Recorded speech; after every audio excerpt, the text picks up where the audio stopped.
I feel like this. Yeah. I'm rolling.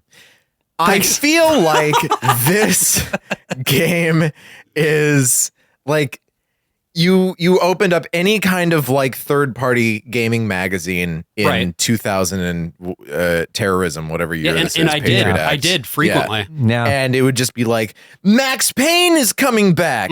We're doing the soy face here at Game Hog Magazine. Right. The first magazine for big smelly hogs like you. I'm searching for who truffles. love games. Oh, you want to play a game that's E for everyone? Oh, we'll go have fun with that, homo. But today, we're buying Game Hog fucking games. We're digging around for big truffles. Big truffles with big nude titties and bullets in them. Oh, yeah. Nude bullets. Oh, nude nude titties. Bullets that are titties. When the bullet is flying out of the gun, you see those titties flopping through the air. We have never seen a woman naked. We still jack off to Girls Gone Wild promotional infomercials at 6 a.m. Every time we see a jogger, we can't help but bust. You have to come before Gurren Lagann starts playing. We're very excited about a new handheld that's getting away from that sissy Nintendo bullshit. Sissy Nintendo bullshit. Check out Bullshit. Gizmondo, baby. Fully backed by the Swedish Mafia, which it turns out is actually a thing. Not to be confused with the Swedish House Mafia, who are problematic in their own way. Oh, did they produce House? Yeah. With Bryan Singer. Also, yes. They're actually just another name for Massive Attack. Yeah. You know what was fucked up was I was watching some House on Peacock. Oh no. And they didn't renew the license on Teardrop by Massive Attack. Yeah. And they put in this horrible, off. I hate that shit. It doesn't royalty-free match- theme song. No, it's scoring from the show itself. It is? It just doesn't match Yeah. the intro Yeah. segment. It sounds at all. like Wait. ass. So they don't have the theme song They to don't. House? No, Massive it's Attack gone. Teardrop Are is you not in fucking it. kidding me? It's a real Yeah. problem. That's the show. That's the whole show. Yeah, when I Like, went it's on- one thing when like Northern Exposure really suffers because that used a lot of licensed music in the show, and of course they weren't. It was the early '90s. They weren't anticipating a home video market for TV, Right. And it's fucked them ever since. Like when they first put the first season out on DVD, it cost $100 by itself. First season's only like 6 or 7 episodes because it was a mid-season I replacement. bet those DVDs are even more expensive now, though. Probably. Right? Yeah, So yeah. when they finally put out the rest of the show after like season 2, they even repackaged 1 and 2 to just have royalty-free music back where the licensed stuff was, except for the Sondheim songs, which are still in. Really? Hell yeah. But like, it definitely takes something away. Fargo season 2, the moment where I was like, oh, this is the good season, was in episode 2. Everything's clearing up. You're seeing each character, mull over their mistakes or whatever you do at the end of a show. Yeah. And it starts playing the opening song from the War of the Worlds musical by Jeff Wayne with Richard Burton narrating. And I was like, oh, fuck. And immediately when that got put onto Hulu, like the next week, it was not in there. Oh, anymore. sure. Yeah. And, and they ruined it. You gotta wonder, like, in this case, though, it's just one song. Yeah. Surely it couldn't be that I mean, I'll admit, I don't know the first thing about negotiating. It seems but like Bryan Singer or whoever is playing a big dick game with the musicians that made that song. But it's like, just go to Massive Attack and be like, look, you know who we are. We know who you are. Let's work something out. It can't be that hard. Your song played over some of the worst episodes of television ever aired. But it's Just let it keep happening. But it's such a good fucking song. They is, should have gotta gotten rules. Lin-Manuel to write a new theme song. Yo, I had a massive attack. Smickety smack. What if Lin-Manuel Miranda was a terrible rapper? That's the conceit I'm going for. I gotta figure it out. I gotta keep my investigation thorough with all my homies here at Princeton Plainsboro. Wow. Yeah, I was going to say, there's no what if, especially when we're talking about his episodes of House. Yeah, but I mean, they told him to freestyle, and that can always be hit or miss. And he's usually very good at freestyle. Apparently. I mean, he's made a whole secondary career off of freestyle Love Supreme. Well, one thing that doesn't have freestyle anything. Do you like that pivot, AJ? I love that. I love that pivot because you know who would make a great freestyle rapper is Max Payne. There we go. That's a better There's so one. many things That's a that better rhyme one. with There's hole. one thing I love. It's my wife and my infant daughter. And now I'm going to go to a warehouse and commit a slaughter against some cleaners. Everybody knows what's my goal. I'm gonna step down to that wet slimy hole. I've got to play my role, and that's when I enter the hole. I don't know. Lin-Manuel Miranda That is, is Max Payne. Yeah, that's actually just a monologue from Outer Range, the TV show about a hole Good. in Wyoming. Great. Isn't that La Brea? Isn't that It's another TV show about a hole. Okay, great. So it's dark, I guess. They're I all guess. about a hole. AJ, you had been asking when we would get to the construction site, and guess Yeah. what? We're there. Oh, this level is terrible. We Thanks, Mark Wahlberg. Oh, this level is terrible. Oh, no. Would you like to play as Mona? She plays exactly the same as.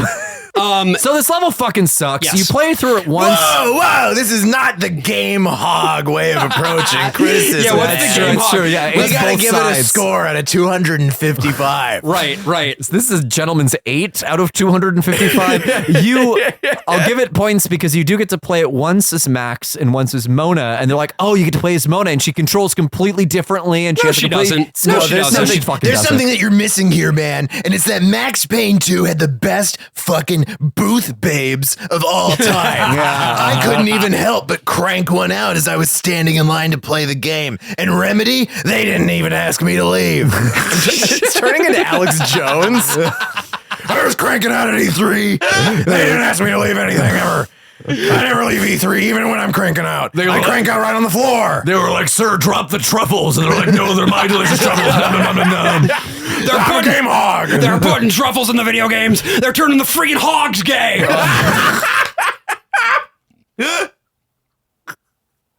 Thank you. Thanks. So yes, we're at a construction site. Why are we here? Do we remember why we're here? This is where all the cleaners are. This is Yeah, their this is where lair. they hang out, Like this yeah. is Like where their they lair. have their room full of dead bodies. Right, Yeah, right. That they just keep in a room on an upper floor. Yeah. They have to drag those bodies up like numerous They flights of have stairs. to take them up. Sure, because the elevators don't work. So you're in Hudson Yards. Yeah. This is being built. I did a thing because I was playing on cheats, so I didn't die. I actually dropped too far at one point when you're supposed to be on the scaffolds outside. So I went into a room before it was ever supposed to load. And I just sort of walked in space for a little bit, and then it figured things out and started scripting shit. Yeah, there's But I missed stuff, thank God. in the final copies of both Max Payne's 1 and 2, there are rooms that are fully glitched out. There's a part in Max Payne 1 where you can run down the stairs and the guy that you're chasing is just standing there. And so you walk by him into the room full of goons like, it's Max Payne! And then you're like sandwiched in and are immediately killed. You have to actually run back up the stairs to trigger the cutscene. And there's a couple of those in this level too, in Max Payne 2, when you're running around the construction site. You'll enter into a room. I entered into the room sometimes and the goons were all like facing away and the dialogue stopped and all the sound cut out. And I just like, I have to reboot the game. And I took one more step and they all turned around and shot me. Yeah. Well, one of the complaints that was made about Max Payne 3 Yeah. is that relative to 2, it was too linear. And I genuinely don't understand what that criticism could possibly mean as somebody who has Did played you just 3. literally walk in a straight line? No. Yeah. No. I mean, It's like that could be it could be a Final Fantasy 13 situation. You followed the adventure line in Stanley Parable. I think it is sort of that there's more of an adventure line in Yeah. Max Payne 3, but the I thing want is that's that. okay. Yeah, I need that in my life because this game made me so sad and scared and alone.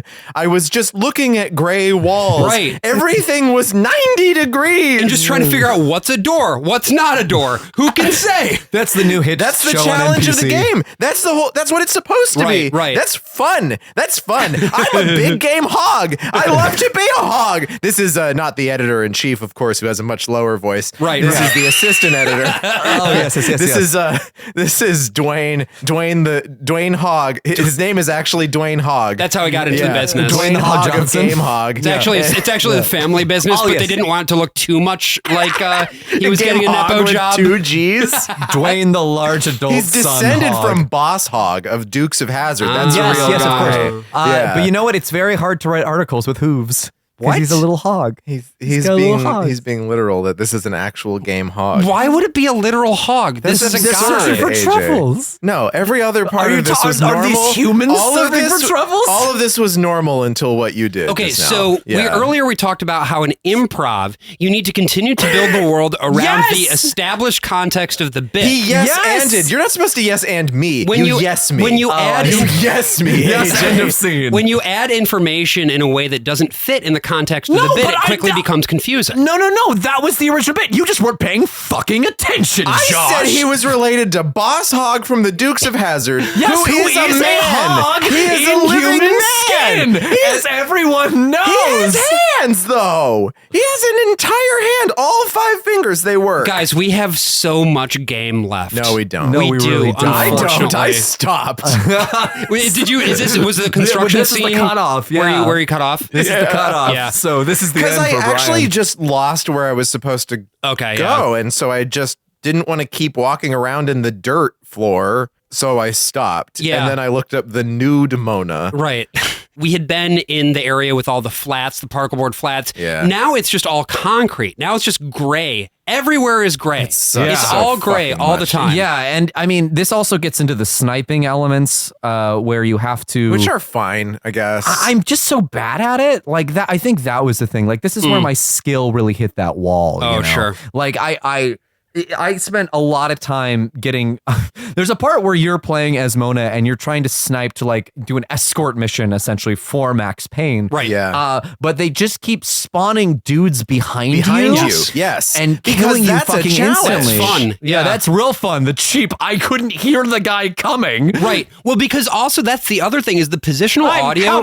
There we are. Yeah. The positional audio in this game is not very good. I guess it was pretty standard for the time. I remember like Eternal Darkness Sanity's Requiem, I think got a special award for sound design because it stands out, but it's still just like if you stand one unit next to the window, you'll hear the birds singing outside. Right. You take another step away, you don't hear the birds sing anymore. Whoa, woo. Well, but it's It was a lot for the time, well, but but also I don't know, like it's 2000. but the gameplay wasn't dependent on that either. Yes, and in you know Don't and me. You know what game never and him, actually he gets so nailed angry. positional audio back in the year 2000 was Thief 2. I know I'm fucking like sounding like a They had to Do you own compensate. stock in Thief 2? Do you get a cut every time you They had to That's- yes. compensate for it being too dark. too dark. Yeah. But this is the thing, right? There are a lot of games with positional audio that works really well from this era.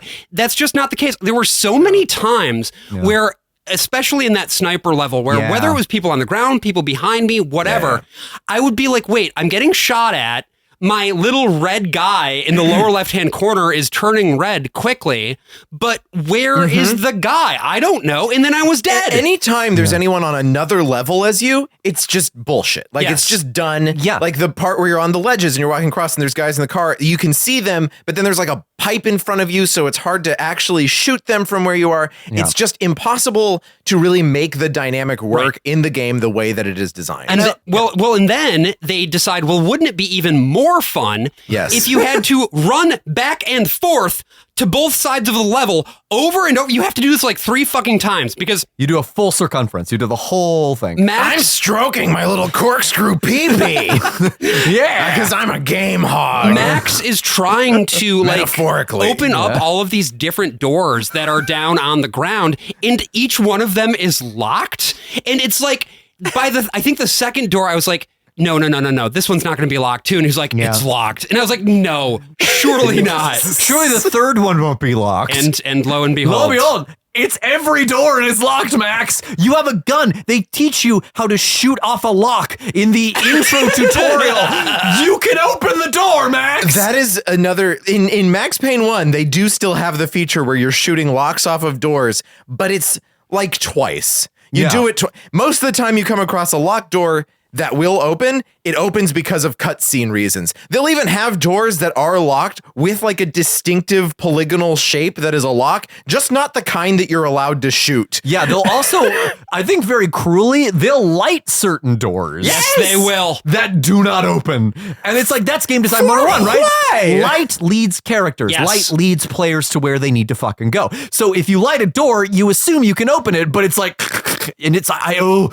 Oh yeah, and that's something that in the construction scene, you really see this. The lighting is so flat. There are a lot of places that are well lit that you expect that you have to go toward, and then you go there, and it's like, no, there's nothing here. This is not where I'm supposed to go. Guess I gotta backtrack. Yeah. And it just... And it all looks the same, so you don't even know if you've backtracked. Right, Sometimes you've actually gone forward when you thought you were going backward. There are entire parts of the level that look exactly the same. They like literally must have taken the level geometry and just copied it and put it into another part of the level. There's no signposting for where you are. There's no signposting for where you've been. And again, this is before like quest markers were a thing, so you don't have that to rely on. People in Helsinki just think we all live in the fucking cube from the movie Cube. Yes. Yeah. So here we go. Mr. Lake, you can clearly see this is a warehouse out in Queens. It's like, sure you all live in Shacube? No, why would you get the impression we live in the cube? No, this is like Shacube, yes? No, this is really distinctive. It's got, this is the Game Hog guy. He also owns He owns a warehouse in Williamsburg. warehouses in You can see all Queens. the graffiti. We actually commissioned some guys to do this out here. There's some Game Hogs, actually. We got in contact with our readership. I'm going to tear this town and turn them into apartment buildings. We're starting an immersive experience called Doors of Divergence. Brian Alford is in it, and it's in it. Tickets available now. Currently 2 parts of a trilogy of escape rooms where your choices do make a difference. Tickets on sale right now. Doors of Divergence. Very nice. Yeah. So the construction scene sequence ends after far too much time, and this actually culminates in Winterson, the other detective lady who may or may not be on the level, showing up at the scene. Hey there, you are listening to a preview of a premium episode of The Worst of All Possible Worlds. If you'd like to listen to the rest of this, head on over to our Patreon. That's patreon.com/worstofall. And you can listen to not only the rest of this episode, but our entire backlog of premium episodes, bonus episodes, and if you subscribe at the $10 tier, you will get an extra episode of the podcast every single month. Again, that is patreon.com/worstofall. Hope to see you there.